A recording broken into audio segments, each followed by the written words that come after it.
Hello mga students! Welcome again to my class. Today, my students in my reading and writing skills class will discuss to us about comparison and contrast. They will elaborate the nature of comparison and contrast as mode of paragraph development. So as they will answer the questions such as what is comparison and what is contrast. At the same time, how it is applied beyond the context of essay writing. So please check this out.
Hello and welcome to Group Wolf's vlog.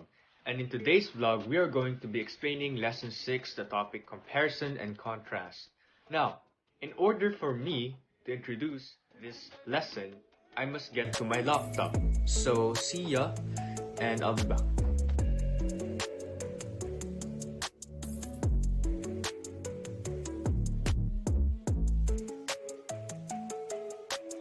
Welcome back.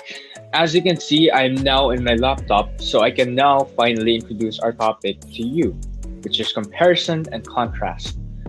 So firstly, what comes into your mind when I say comparison and contrast?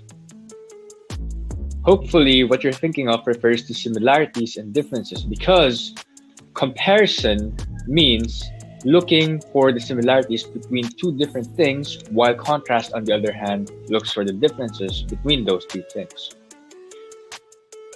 Now, comparison and contrast are usually complementary to each other. What do I mean by complementary? I mean that they have been combined in order to enhance each other's qualities to bring out something better from the two of them. And they are usually inseparable, meaning without contrast, you can't compare and vice versa. In other words, if you can't see the similarities between two things, then you can't see the differences between those two things.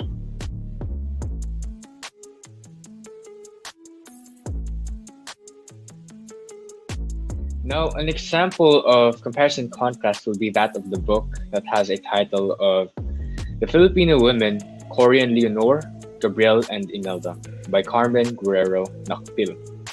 Now, this is a story that basically tells the origin, the characteristics, and identities of each and every individual stated just now. But I'll sum this up by stating their identities and characteristics, and then constructing a Venn diagram to see their similarities and differences with each other. So, let's begin.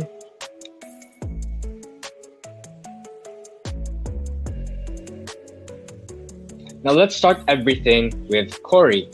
Now, Cory is short for her full name, Corazon C. Aquino. And if you don't know her, she's the first woman president of the Philippine Republic. She is an avenger, a fighter, a commander, and a leader. She's also a widow, as her loved one has been taken from her. Now, moving on to the next women, we have Leonor. Leonor is short for her full name, Leonor Rivera.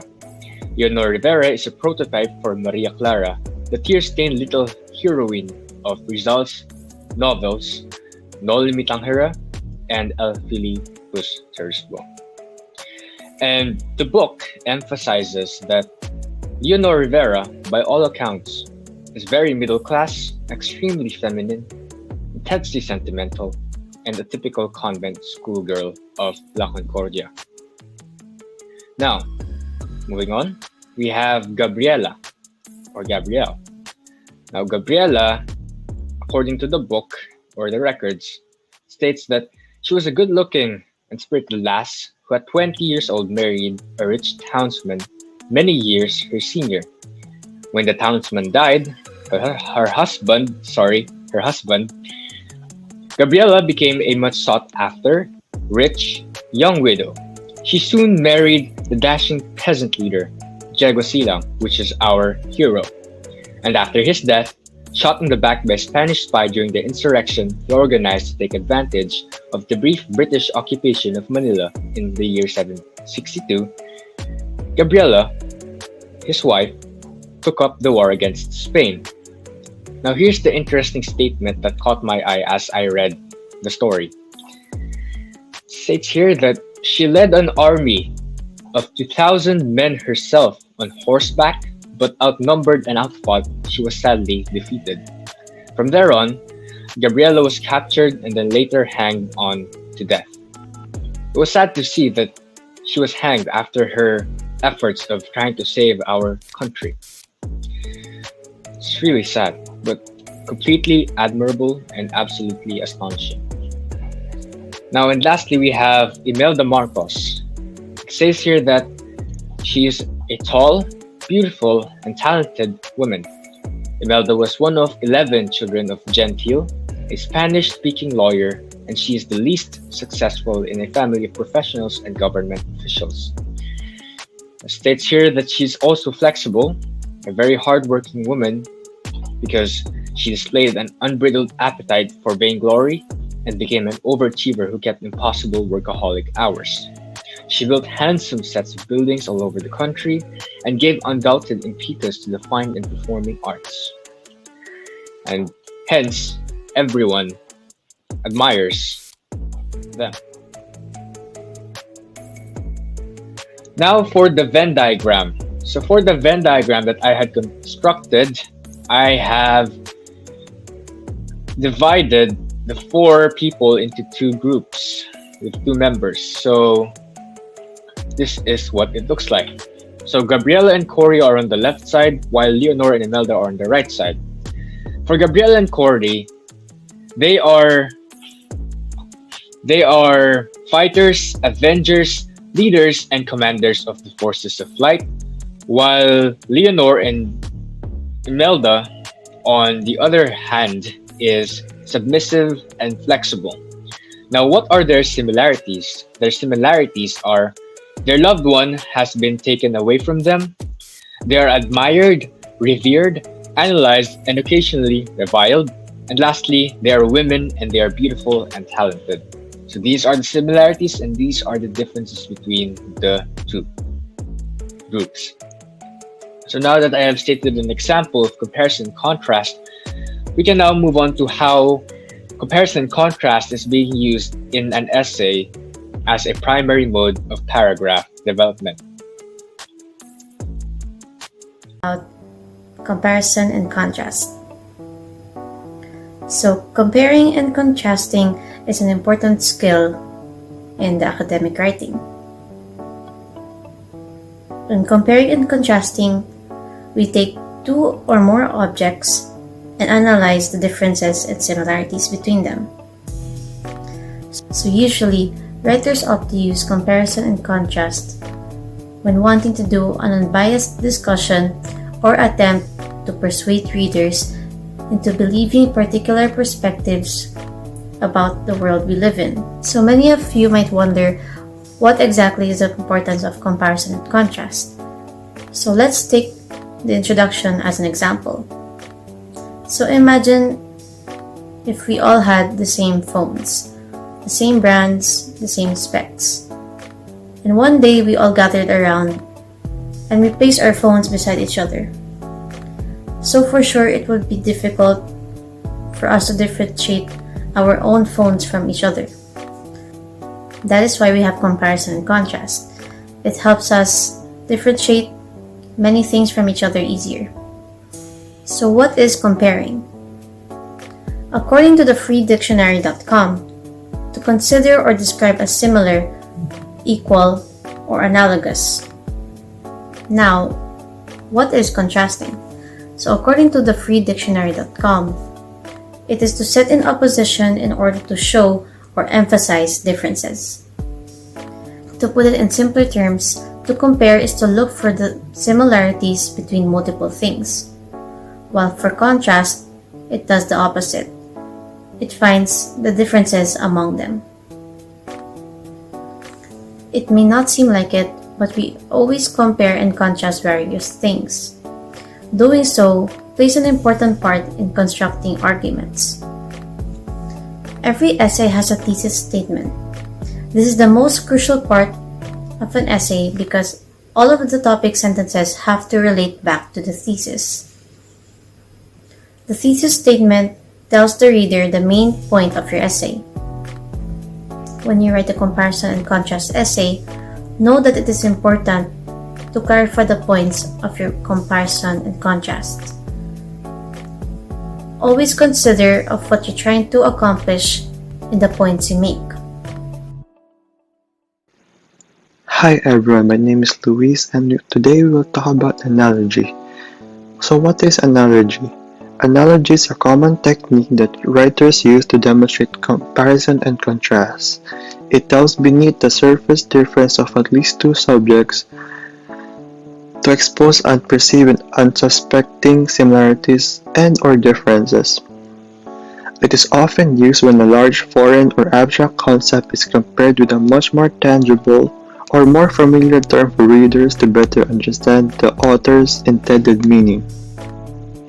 So for our first example for analogy is, just as a sword is the weapon of a warrior, a pen is a weapon of a writer. So it means that at first glance, or first dimension, the sword and the pen are two seemingly different and distinct objects from one another. But when paired with people who use them as the sword, with the warrior and the pen with the writer, one can see a similarity that lies in the object's purpose, that of a weapon. So for a deeper understanding about analogy, analogy is something that shows how two things are alike but with the ultimate goal of making a point about this comparison. The purpose of analogy is not merely to show, but also to explain. For this reason, an analogy is more complex than a simile or a metaphor, which may only aim to show without explaining. Similes and metaphors can be used to make an analogy, but usually, analogies have additional information to get their points across. Yo, I'm back, and I'll be explaining figurative language. Well, you might ask, what is figurative language? Well, figurative language is a language that you can use creatively and that you can input anything that you think about or feel like inputting. You don't need to be bounded to facts or reality. You can even go beyond that and make it into a fantasy world or something. Well, figurative language refers to the use of words in a way that deviates from the conventional order and meaning in order to convey a complicated meaning. Colorful writing, clarity, or evocative comparison. It uses an ordinary sentence to refer to something without directly stating it. Fiction writers use figurative language to engage their audience using a more creative tone that provokes thinking and sometimes humor. It makes fictional writing more interesting and dramatic than literal language that uses words to refer to statements of fact. Figurative language is when you use a word or phrase that does not have its normal everyday literal meaning, which was already explained. And next, my classmate will be explaining to you the types of figurative language. Thank you.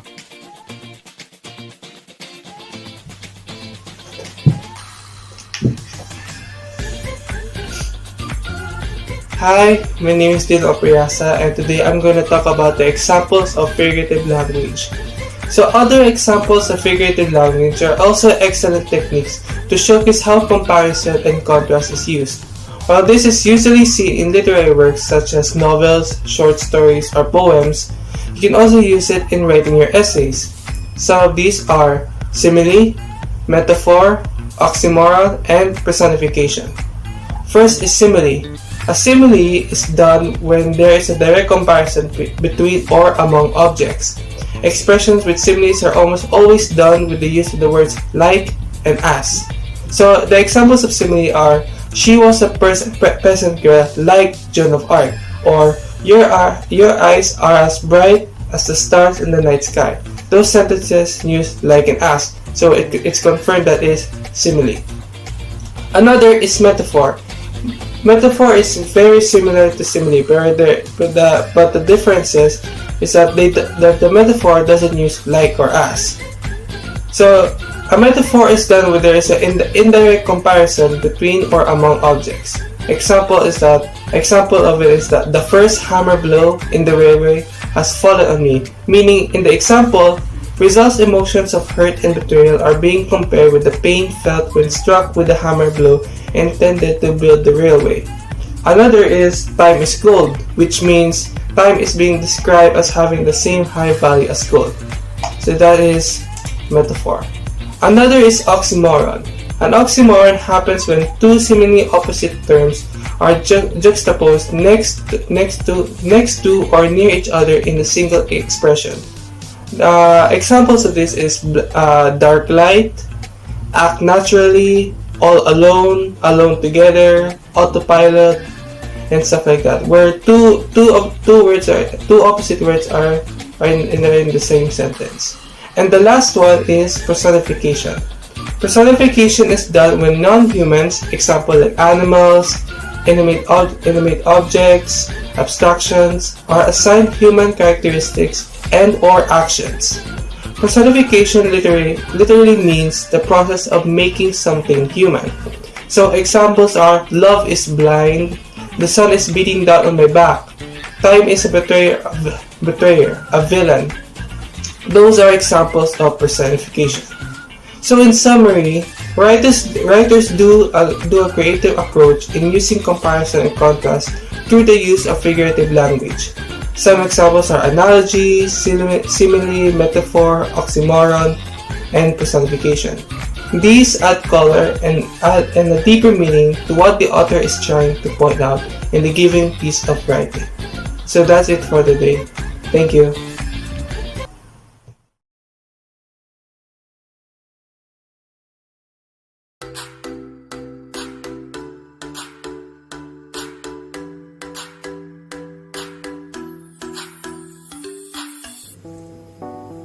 Hi, I'm Kiara, and today I will be talking about comparison and contrast. So,